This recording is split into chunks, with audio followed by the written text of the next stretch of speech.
What we're going to do today is we're going to start going through our new book. We see here, the Billionaire Wealth Strategies for Entrepreneurs, the Fractional Family Office. And so what we're going to do is we're going to start going through chapter by chapter. Each of these will be micro podcasts.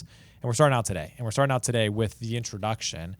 And where I wanted to start is the kickoff story we have in this book is about when you and Mimi crossed that 7-figure threshold for personal income and all of the problems that created for you, which I think eventually led to the creation of the Fractional Family Office, which we'll get to in a future episode. So maybe fill us in on this, what we're calling $1 Million Wake Up. Yeah, it's funny that I think about as my life journey started, and Mimi and I were first together, and I was a school teacher, public school math teacher, and I remember I made $20,000 my first year. My last year teaching, I was math department chair, I made $25,000, which was my record year for being a teacher. Yeah. And I used to tell Mimi, I said, gosh, if I just could make $50,000, I would have no problems. And then when I made $50,000, I said, if I could just make $100,000, I would not have any problems.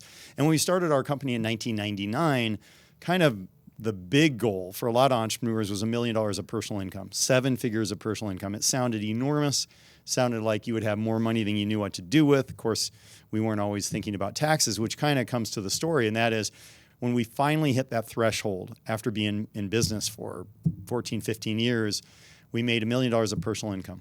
And I remember how excited I was. And I was looking at the tax return and I was going through, wow, patting myself on the back, super excited. And then I scrolled down to where it said how much you owe in taxes. And I looked at that number and I thought to myself, you know what? I could have bought a house with that money. And not just a little house, like a really nice house at the time. And then I realized, boy, maybe it's not what you make, but it's what you keep. So I went to my CPA. He had been our CPA since I was a school teacher. And I sat down with him and I said, hey, what are we going to do about this? And he said, congratulations. We live in a great country. You got to pay your fair share. And I said, yeah, I get that. But what ideas do you have so that I don't have to pay as much in taxes? And I'll never forget it. He said, well, how about these 3 things? He said, first, maximize your 401k. I said, well, we're already doing that. He said, buy a bigger house. So the interest you can deduct, that's going to help you, and give more money to charity. And it struck me at that moment. I thought, boy, you know what? These are elementary school ideas, and I need graduate school ideas. And that's when I started thinking about there's got to be more, not just for taxes, but for all areas of wealth building. Yeah, and I think that was the introduction to you, that there's a different game that can be played.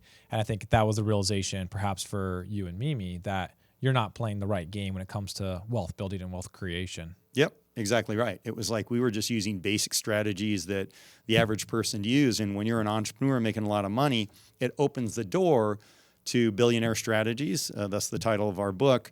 And I didn't know any of those. So that was kind of the quest, is to get all of that stuff dialed in.